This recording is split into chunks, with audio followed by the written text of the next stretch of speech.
Sebastian Munoz Najjar has only just finished primary school. That 13 years old is still years away from learning how to drive. He cannot legally work. He is too young to even have a social media account, but he is already preparing about his future housing prospects.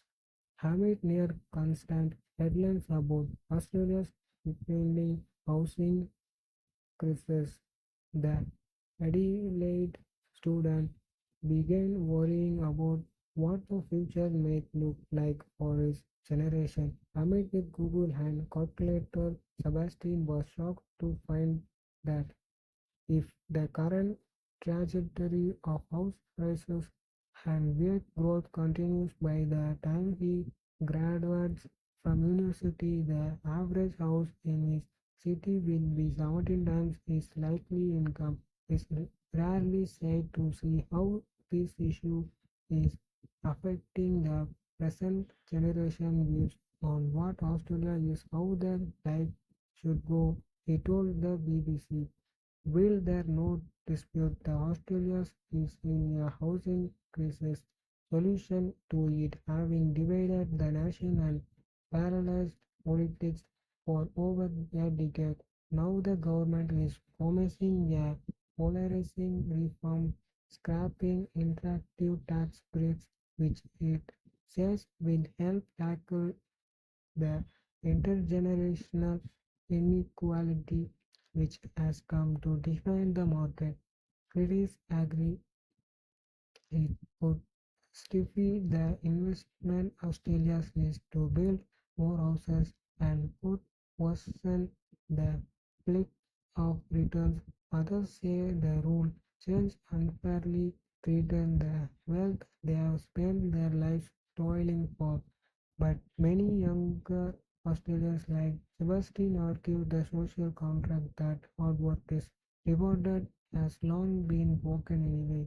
They feel they have been denied the kind of opportunities their parents enjoyed and hope that change will begin rebalancing the playing field and bring house security back in reach for future generations. Australia has some of the latest affordable cities on earth. The average property now costs almost 10 times an ordinary household income. Where rupee what it was about 25 years ago, and rents have doubled over a similar period. The simple fact is that Australia does not have a home for its growing population, which is thriving unprofitably.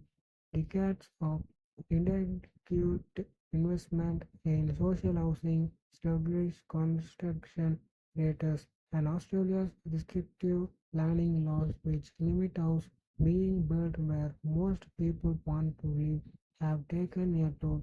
But there have long been arguments that housing tax breaks are also increasing strain on the system.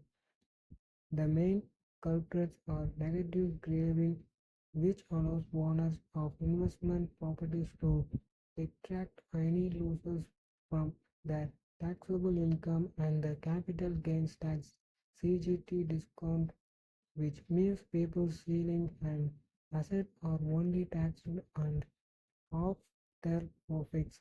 Together, they have made housing a more attractive investment, incentivizing the buying and selling for homes for profit. Banks had roughly kept up with house prices until they were introduced around the start of the millennium. This was a turning point into both economic and social terms.